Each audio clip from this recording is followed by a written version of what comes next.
Hello everyone, and welcome to the 21st episode of Analyzing Evil, featuring the oft-requested Dr. Hannibal Lecter. In this video, I'll be covering Hannibal as he appears in the novels by Thomas Harris, as well as the films featuring Anthony Hopkins, with Gaspar Ulliel and Aaron Thomas playing the young Hannibal in Hannibal Rising. We get a line from Dr. Lecter in The Silence of the Lambs, where he states that nothing happened to make him the way he is, but that notion, fortunately or unfortunately, is not the case for the character.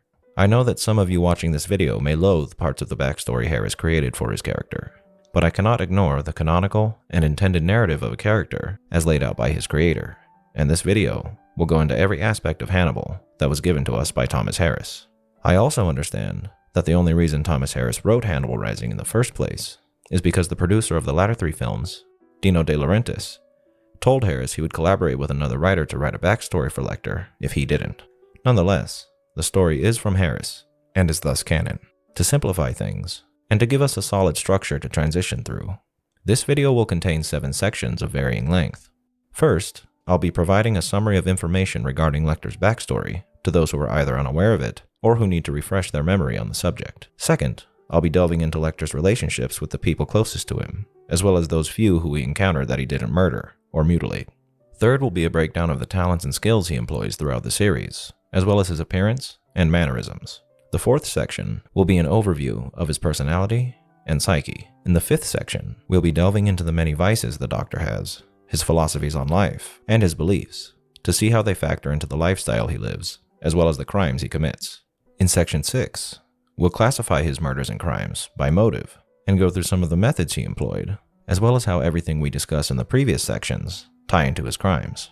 And we'll finish everything off in section 7, where I'll give you a summary of everything we've learned, having at that point explored every aspect of his character, and we'll see if it's possible to understand just exactly who and what Dr. Hannibal Lecter is. Before we get into the first section, I'd like to address the fact that a lot of real people and events are referenced in the Doctor's story and family history, and Thomas Harris did take inspiration from real-world serial killers in fleshing out Hannibal's character and backstory. Namely, the serial killer Dr. Alfredo Bailly Trevino, whom he met during a visit to a Mexican prison, the unconfirmed story of the brother of infamous Soviet serial killer Andrei Chikatilo being kidnapped and eaten by neighbors, and Pietro Pacciani, the real Il Mostro, the monster of Florence, whose trial Harris was seen taking notes at. It's also speculated by Charlotte Gregg, author of a book called Evil Serial Killers, that Lecter may have in part also been based on the American serial killer Albert Fish. But other than these inspirations, Lecter and his family are entirely fictional, and there is no basis for a Lecter family in reality. Now, we have a lot to cover in this video, so without further ado, let's begin. Hannibal Lecter, 8th of his name, was born in 1933 into a wealthy family of Lithuanian aristocrats, headed by his father, known to us as Count Lecter, and his wife, Madame Simonetta Sforza Lecter, an Italian noblewoman of Milanese descent, hailing from the Visconti and Sforza families. 2 families which ruled Milan one after the other between the 13th and 16th centuries, their rule spanning a collective 255 years. Between the two, Hannibal had a few notable ancestors, a few of which can be confirmed, those being the notable members of the Visconti and Sforza families, and his namesake, Hannibal the Grim, who built the family's castle after playing a decisive role at the Battle of Zalgiris, or as it's also called, the Battle of Grunwald, against the Teutonic Order in 1410. Hannibal the Grim used the soldiers he captured from the battle as his labor force to build the castle, but later released them from their bondage, the fulfillment of a promise he had made to them upon their capture. From fragments of family records, Hannibal suspected he was also related to a man named Giuliano Bevisange, Bevisange meaning blood drinker in Italian, who in the novel is said to have been a ruthless and feared individual who lived in Tuscany during the 12th century. Though this man is entirely fictional, as I can find no real-world basis for him, Hannibal suspected that through him, he was also related to Niccolò Machiavelli, who was suspected to have been of Tuscan lineage. Needless to say, Hannibal has a storied lineage, and as a result, a fortunate upbringing inside the walls of Castle Lecter, having all the resources available to a boy of his status at his disposal. For 8 years, Hannibal would live in this castle with his family, prospering under the care of his household servants.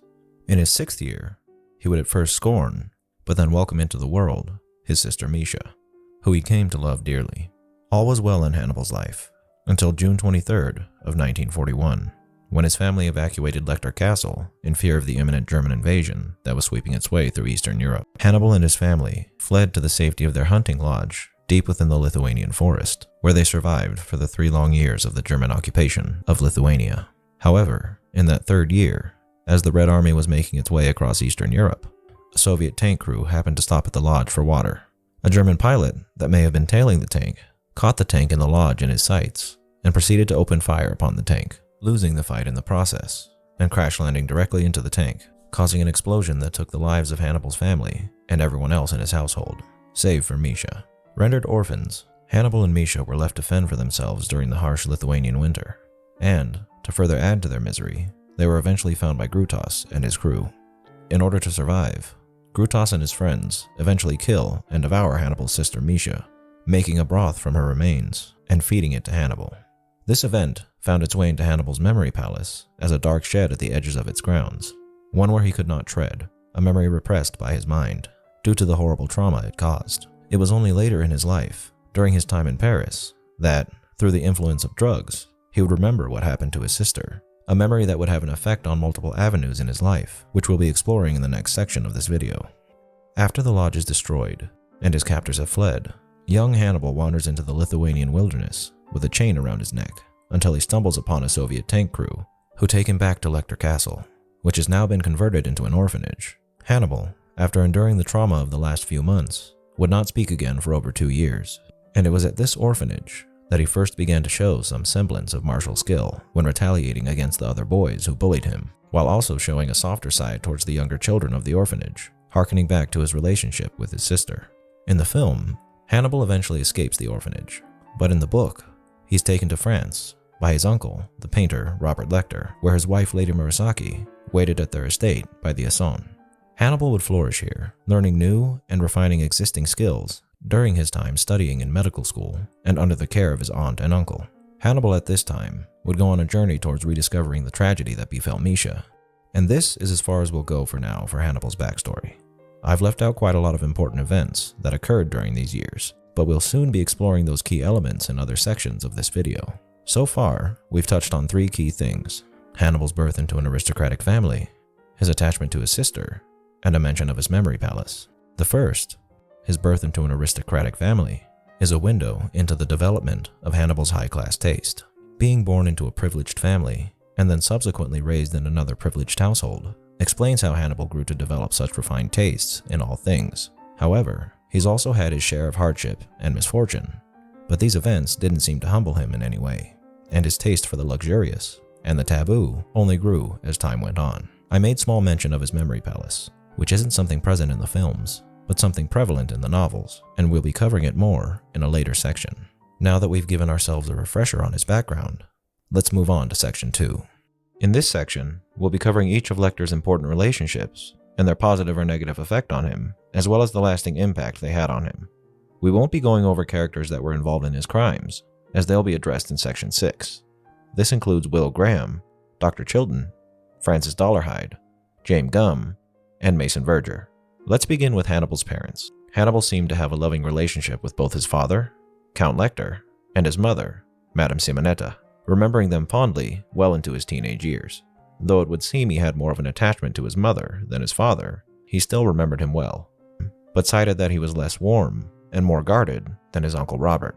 He seemed to hold his mother in high regard, some of the happiest memories of his childhood involving her, and in particular, her room and its scents, of which he remarked to Yakov before their flight from Castle Lecter, that it was the most beautiful room he knew. His exposure to their elegance and luxury would have an influence on the young Lecter's development, being the beginning of his hunger for only the best in life. But unless you count this as a partially negative influence, it's easy for us to say that Hannibal's relationship with his parents was positive, and his parents had no negative impact on his development. In this way, they had a lasting effect on Hannibal, as for the remainder of his life, he would keep to the lifestyle that he was brought up in. Hannibal's relationship with his parents ends upon their death, which had a lasting effect on him, as along with his dreams of Misha, he would frequently dream of the day they died. Next we have Misha, Hannibal's beloved younger sister, whom he would grow to share an intense bond with, and care for like no other he had known at that time in his life. Misha and Hannibal were constant companions, and Hannibal did his best to please Misha and cater to her every whim. He would blow soap bubbles for her through her bracelet when she was bathing, pluck eggplants for her to play with, the deep purple being her favorite color, and sing songs with her.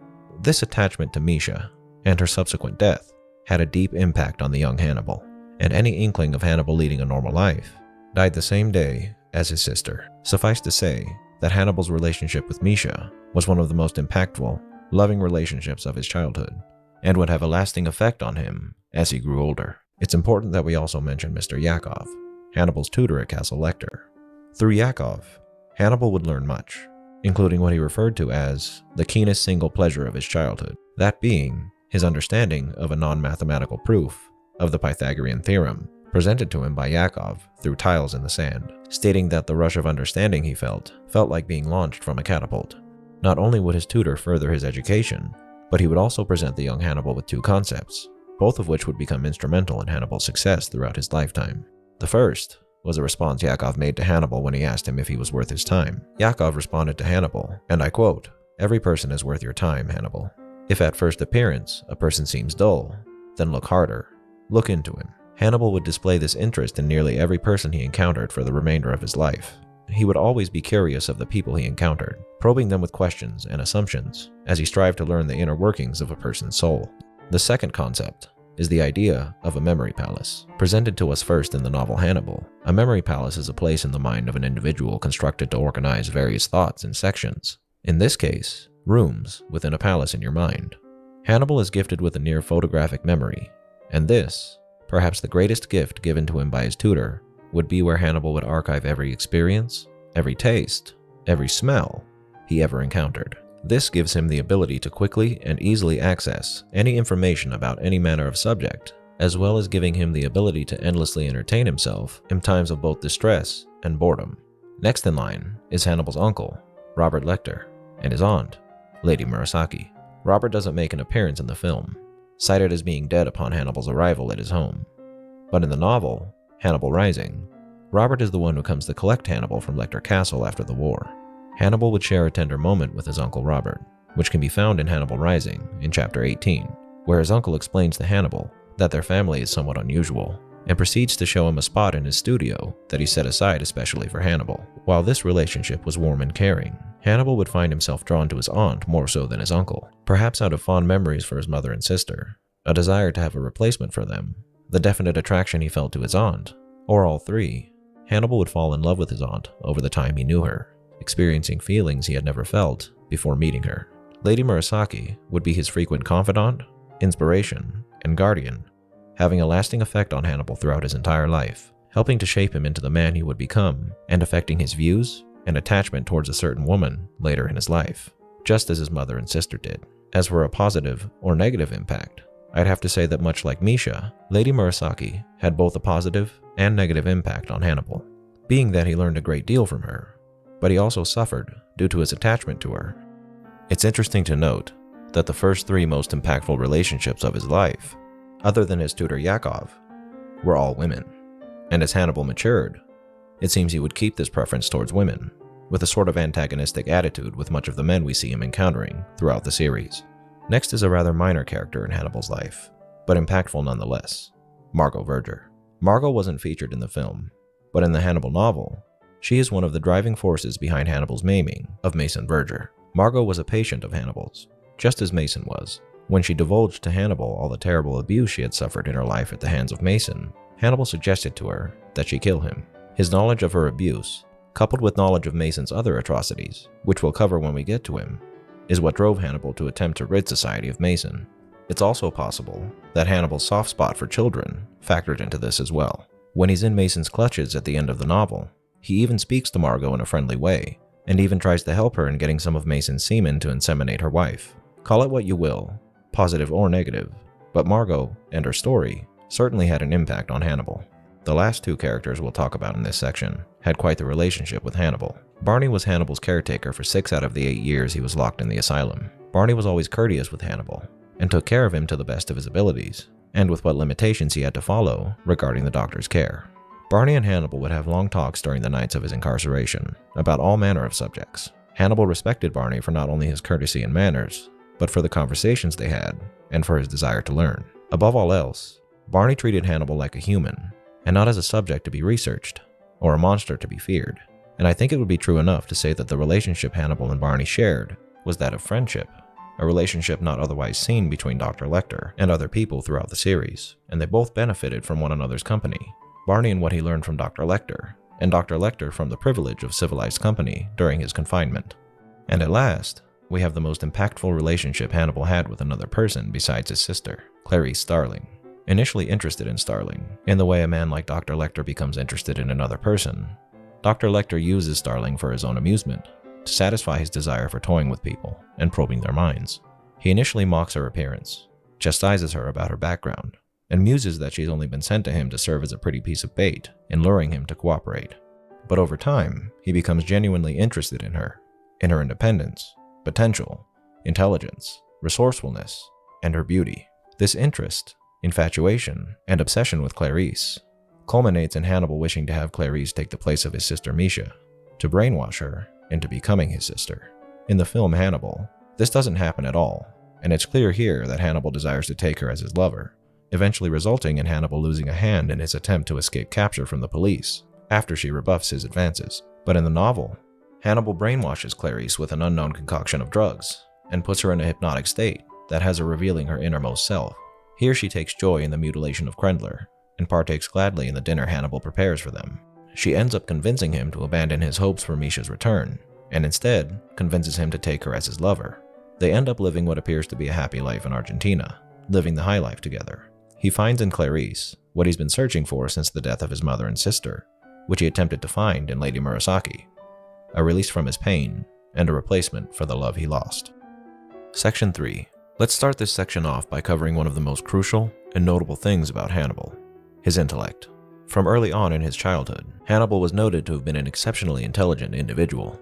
His nanny thought that the young Hannibal could always read, as at the age of 2, he would follow the words as she read to him, later finding him on his own, pressing his forehead into the books, a quirk of his he would use to seemingly absorb information, and reading aloud from the books in her own accent.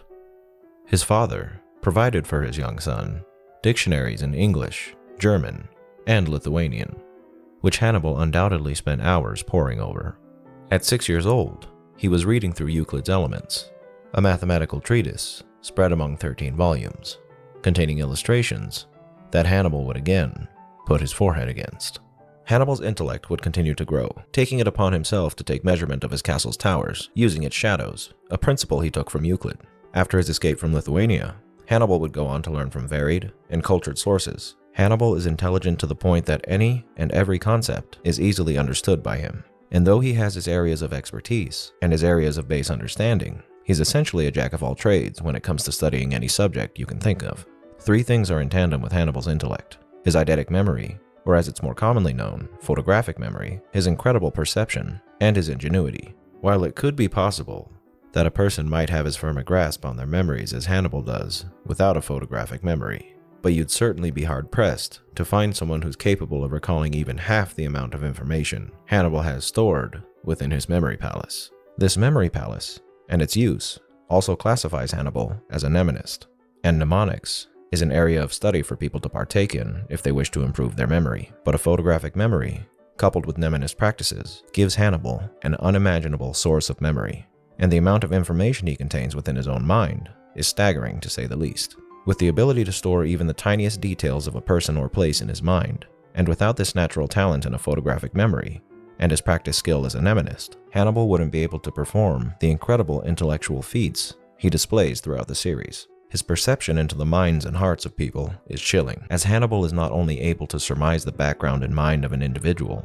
from a few key indicators, like speech patterns, scent, and appearance, but he's also able to empathize with a person and read their emotions, understanding their thought process, weaknesses, and strengths to take advantage of them and further his own ends. This doesn't only apply to people, however, and can come up with intricate plans and plots with access to only minimal resources, seeing the future, so to speak, such as when he hopes to get Will Graham murdered by Francis Dollarhide by calling into Dr. Bloom's office in Red Dragon, or when he's given the opportunity to take Dr. Chilton's pen, planning out well in advance his chance at escape from the authorities. All of these intellectual traits make him a prodigy and a genius, with an intellect and hypersensitivity rarely found in people. And it's this intellect, this higher thirst for knowledge, that will be one of the many driving forces that cause Hannibal to gravitate towards the forbidden. Other natural talents Hannibal is known for are his enhanced senses and his strength.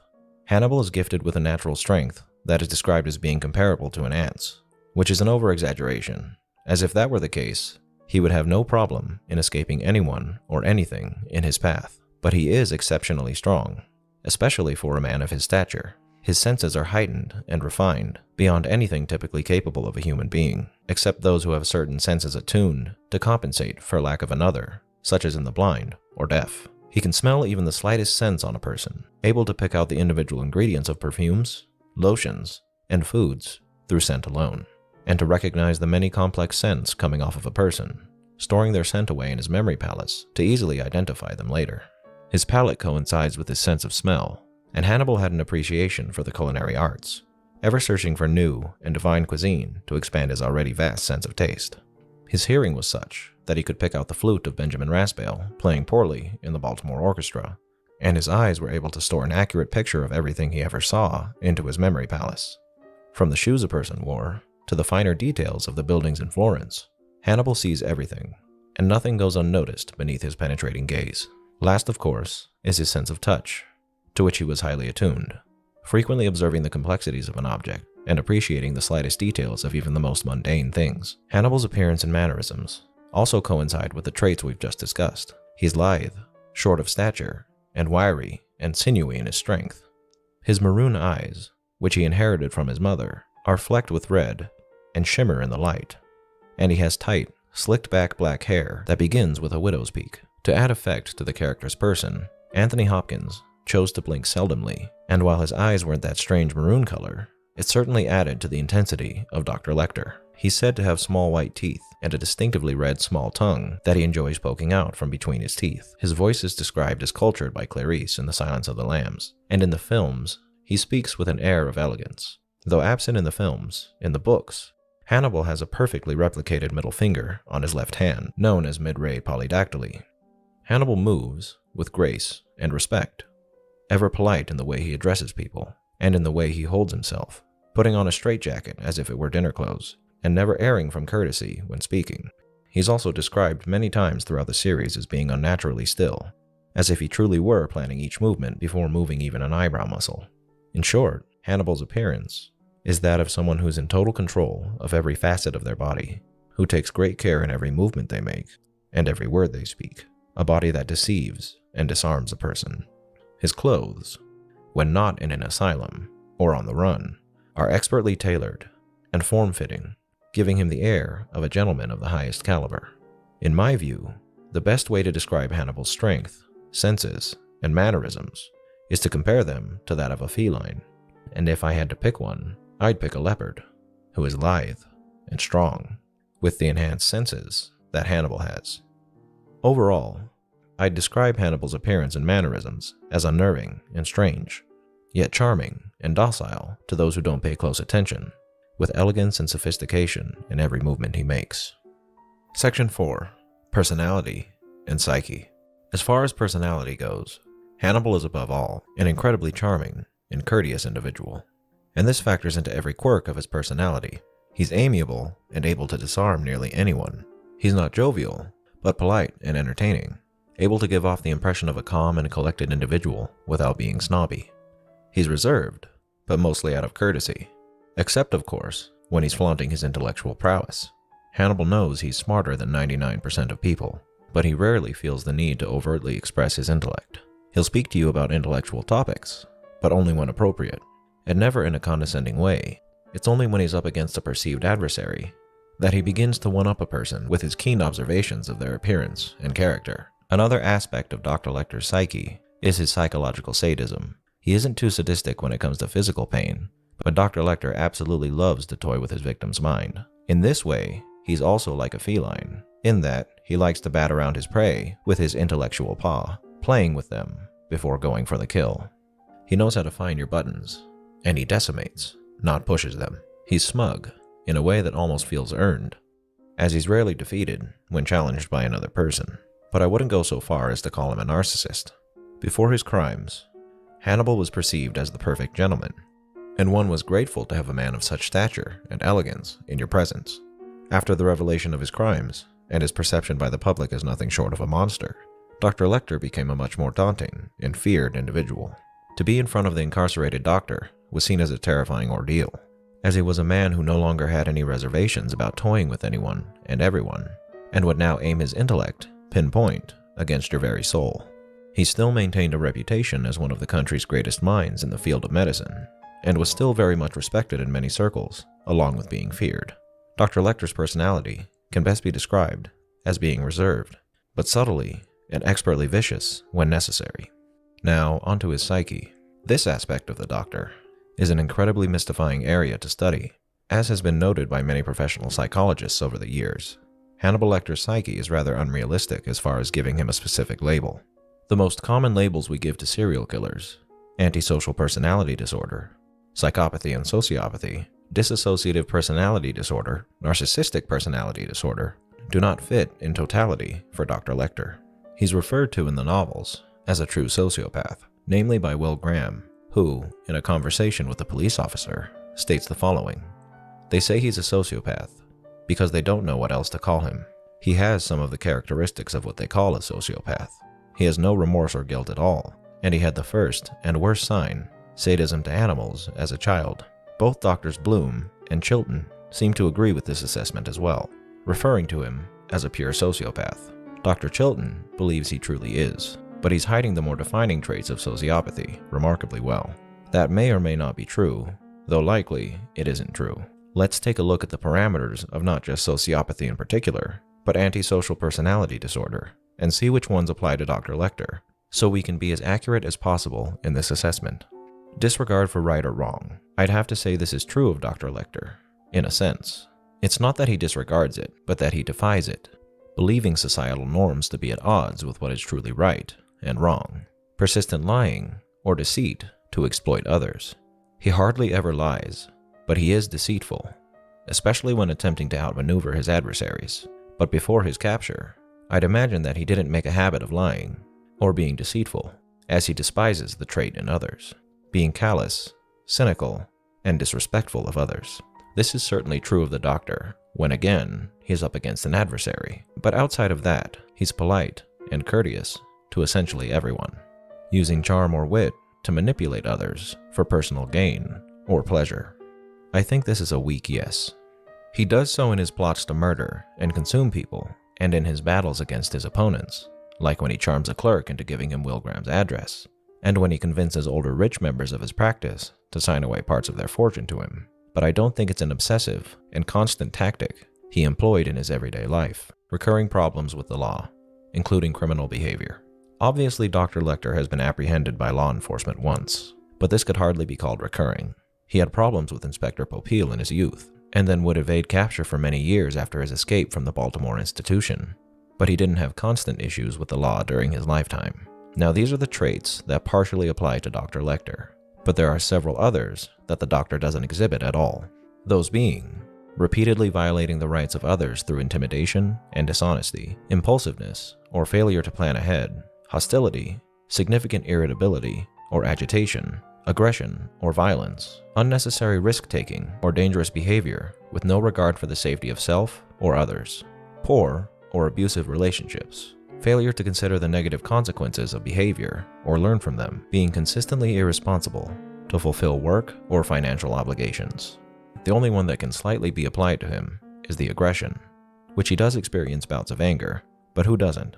His relationships might be described as poor in regard to Lady Murasaki and Clarice, but they were hardly damaging to his developing mind.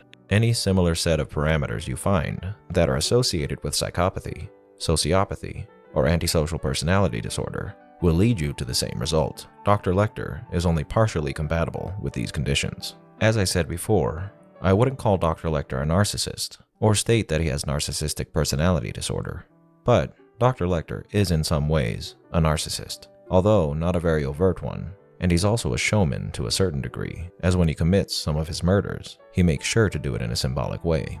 Now, the one condition that does manifest in Dr. Lecter more than any of the others I've mentioned so far is post-traumatic stress disorder, specifically in regards to his younger sister, Misha, and to a lesser extent, his parents.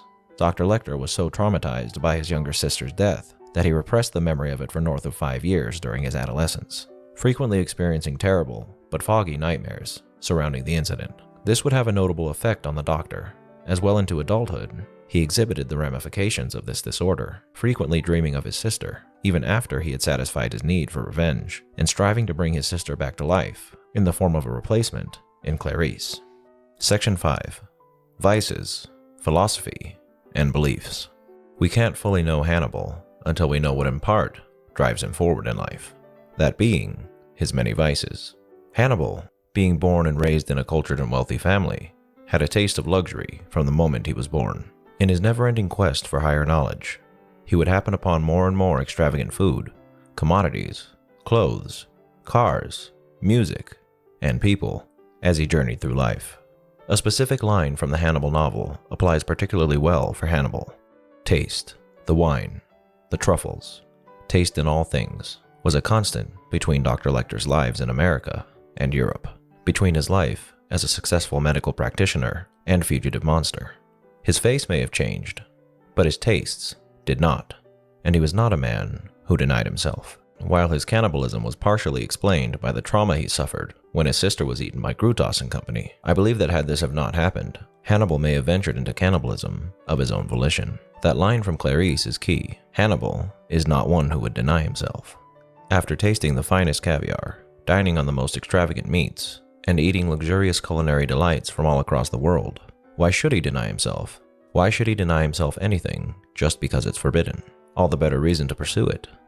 What if it's the finest delicacy, unknown to the common man? Imagine the satisfaction of consuming someone you hate, the community hates.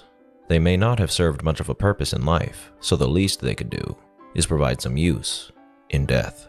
These are some of the many possibilities that may have run through Hannibal's head when he came to the decision to not only kill, but eat his victims. For Grutas and the rest, I see those murders as both revenge and a macabre justice, in that he was also eating parts of these men as an homage to Misha, an "I'll eat you because you ate her" sort of thing. It's speculation on my part, but due to him already having tasted it in a base way, cooking the meat over a fire, or eating it quickly after these murders, he was still reminded of the taste as life went on, and as his culinary prowess increased, and he felt he had exhausted the limits of his palate, he remembered that taste he had so long ago, and what fine dishes he could make with some careful butchery of the finer cuts on a person. One thing I haven't mentioned yet is his sexual appetite, which, while present, seems to be little until his union with Clarice, and from what I can tell, it doesn't factor much into how he lives his life. The last thing I'd like to touch on regarding his vices is that though he has fine tastes, Dr. Lecter certainly doesn't abuse them. He doesn't deny himself, but he doesn't overindulge. We see him smoking once in Hannibal, and I imagine he would smoke, and he drinks as well, but only to satisfy himself, to taste these things, not to lean on them. I believe it's these indulgences, and much of what we learned in the previous sections, that guide Dr. Lecter's philosophy on life. He's a man who, through the experiences he endured as an adolescent at the hands of Grutas, his compatriots, and Paul Mahmoud, coupled with his elevated upbringing, that make him extremely hostile to those that display rude behavior. If there's anything Dr. Lecter considers to be the most sinful act a human can indulge, it would have to be rudeness. In contrast to that concept, the greatest virtue for the doctor would be courtesy and decency. The thing about Dr. Lecter's warped view of humanity is that even murder and cannibalism are below rudeness. There are exceptions. Sometimes one has to forego their own morals to satisfy one's urges or to escape the confines of one's imprisonment. But overall, Dr. Lecter remains exceptionally polite. Or if not polite, at least elegant. Elegance would be another aspect of the doctor's philosophy. To hold yourself to a higher standard, and the pursuit of elegance, luxury, and higher knowledge factor heavily into Dr. Lecter's life. Nothing in life is forbidden, and the finer things in life are to be appreciated, enjoyed, and captured. As far as beliefs, the doctor has little, if any, beyond his own personal ambitions and desires. He doesn't believe in God, having lost that after the death of his parents and Misha. He does, however, study and embody almost every form of science and art known to man, imbibing in surgery, architecture, toxicology, physics, cuisine, painting, drawing, music, and on and on. I'm sure at some point or another, Dr. Lecter has studied almost any subject matter you could imagine. The only intellectual concept he frowns upon that we know of is, ironically, his own profession in psychology, as he doesn't consider it a science.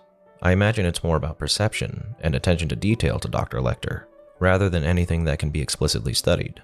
If his philosophy and beliefs could be summed up in a sentence, I imagine this is what it would be. There are no limits in life. Holding oneself to a high standard is crucial, and one should pursue greater knowledge and understanding of all things at any cost.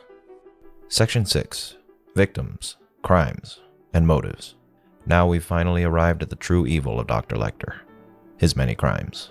Some of them are more noble than others. However, the vast majority of them aren't quite so heroic. This section will have its own categories, which will be divided into the different motivations Hannibal had for committing each murder and crime. Those are, in order, revenge, courtesy, cannibalism, whimsy, proxy murders, and convenience. But I'll be categorizing them by their primary motive and giving mention to their secondary. Starting with revenge, we have the deaths of Paul Momund, Enrikas Dortlik, Zygmas Milko, Petras Kolnas, Vladis Grutas, Bronis Grents, the first monitor at the Lecter Castle Orphanage, Will Graham, and Dr. Frederick Chilton. Only the murders of Momund, first monitor, Graham, and Chilton don't involve the death of Misha, but those murders were due to a personal affront to the honor of Hannibal's family or Hannibal himself. Each of these revenge murders have the same motive in common, but at least 4 of them involved a quirk of Hannibal's that we'll come into contact with frequently in this section: a penchant for showmanship and symbolism. Paul Momund was murdered with a slash to his stomach, referencing the way he insulted Lady Murasaki, being beheaded afterward as a trophy in the style of the samurai, and then carving his cheeks from his face to consume later, just as he did with Dortlik, albeit in a more gruesome way, tying him to a tree and pulling his head off with a horse while forcing him to sing Ein Mannerlein.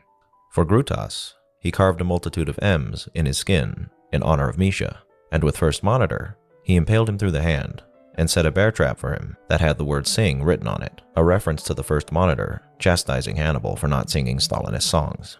The rest were done in varying ways, one being the drowning of Milko in a cadaver tank.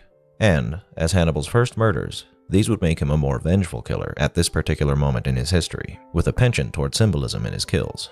As I said before, the cannibalism here is more of a symbolic justice for Misha rather than just the desire to taste the meat, as well as the murders of the other members of Grutas' gang. The majority of these kills are his more quote-unquote noble crimes, as the people he murders are war criminals and the maiming of someone who tormented him.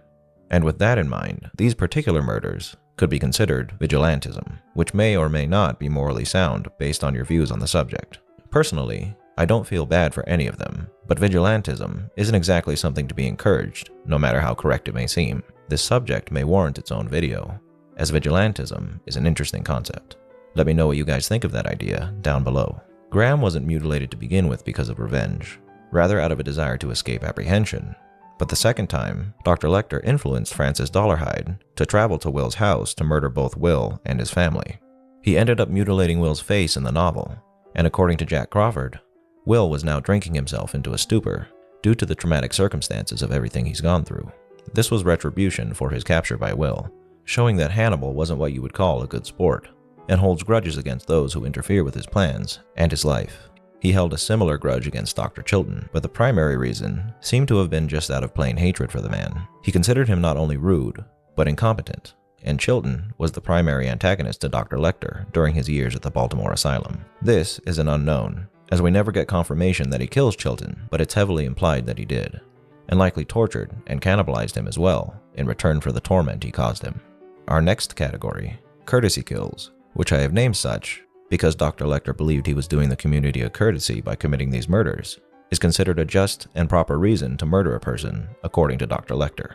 The victims of his courtesy are Benjamin Raspail, the less than talented flautist of the Baltimore Orchestra, an unconfirmed but likely victim of the doctors in an unknown and unskilled Florentine violist, who he likely cannibalized. Mason Verger, who wasn't killed by the doctor, but mutilated and killed by proxy, and Paul Krendler, who was killed to please Clarice. 2 of these kills have their significance in highlighting how absolutely crucial perfection is for the doctor, and again, his penchant for showmanship and self-satisfaction when he feeds Raspail to dinner guests, and with Mason's mutilation, this is his only instance of what you could call selfless humanity. He seems to have pity on not only Margot, but for those who suffered at the hands of Mason, as Mason was an exceptionally deplorable human in his own right, molesting children, including his sister, drinking the tears of children in martinis, and torturing people with the infamous dictator, Idi Amin. Dr. Lecter had initially proposed that Margot murder Mason, but she requires Mason alive to secure an heir for her family that's directly tied to her. After sessions with Mason, and gaining further knowledge of his many crimes, Dr. Lecter chooses to maim and paralyze him instead of killing him by having him feed his face to dogs, who he was starving to see if they would eat one another, and snapping his neck with a noose. All three of these kills have their own courtesy about them, two of them being a perceived service to the community in enhancing their respective orchestras, in ridding the world of Mason and his abusive practices, mostly, as he still enjoys his martinis from his bedridden state. In the end, Mason would die due to Dr. Lecter's influence, as in the film, he's pushed into the pit of man-eating pigs by Cordell, and in the novel, he's killed when Margot attached his eel to his tongue, choking on his own blood as the eel feeds on him. The fourth victim of his courtesy, Paul Krendler, was born out of a desire to both please Clarice and indoctrinate her into his own line of thinking, and at the same time, ease her into becoming a replacement for Misha. However you want to look at it though, the killing of Krendler is ultimately a selfish act, and it isn't really a noble or warranted kill in the sense of vigilantism, since Krendler's greatest crime was essentially being a scumbag. The third category, cannibalism, is a feature in a good majority of his kills and crimes, and quite a few can be chalked up to being strictly for the purpose of consumption, although most of these people weren't in the novels or the films. The victims that are solidly in this category being the first four victims of his Baltimore killing spree, the census taker he mentions to Clarice in The Silence of the Lambs, the Princeton student he was suspected of making into dip, and the rather gruesome and feral mutilation of the nurse whose tongue he savagely rips out when he's taken out of his cell. The census taker he may have had a reason for killing, in that he tried to quantify him, as Dr. Lecter says, and he mutilated the nurse due to easy access to flesh after being locked up. But I think it's interesting that none of these victims are fleshed out or mentioned by name. It's almost as if Harris was trying to make a point that these particular victims were nothing more to Dr. Lecter than meat. But I could be wrong, seeing as the rest of the characters don't mention their names either. But it's worth noting as a possibility. Another possibility is there were motives beyond hunger for Dr. Lecter, but we're just unaware of them. Either way, it's interesting to note that this ties into a theory I put forth earlier in this video, that suddenly, Dr. Lecter found himself in need of a new taste, and he remembered faintly the taste of human from a time long past. And now that he had crossed that part of his memory palace once again, he suddenly went on a spree to discover the tastes he could find from different individuals. There are only two murders in our next category, whimsy, and they only appear in the books, but they're both of note, in that neither person seems to have been killed for a specific purpose, although the second was cannibalized, but they were murdered on a whim, and to show off more than anything. The first in this category was the unnamed bowman he pinned against the shed in the style of the medieval wound man diagram, and the second was the hunter Donald Barber, who was shot through the head with a crossbow, his corpse then being arranged into the Norse blood eagle, which is when you cut open the back of your victim, sever their ribcage, and pull their lungs out through the wound to display them like wings, which may or may not have been a real practice the ancient Norse indulged, but Dr. Lecter certainly found it inspiring. Both of these kills were more quote-unquote art than anything else, and Dr. Lecter, though having a penchant for showmanship in some of his other kills, perhaps had a moment of artistic inspiration and felt it appropriate to put on an artistic display, beautiful to him, and to perhaps find someone in the world who shares in his sense of beauty. As far as proxy murders and crimes go, we've already mentioned a couple in Will Graham and Mason Berger, and this category is short, but both multiple MIGs and James Gum die specifically from the influence of Dr. Lecter without ever having been touched by him. Miggs is an interesting case, as it's unimaginable what the doctor could have been saying to him that would make him swallow his own tongue. With his keen knowledge of the human mind, it's terrifying to think that he could influence someone with words alone to such utter despair. James Gum, while simply being a victim of information, was killed because of the information he gave to Clarice.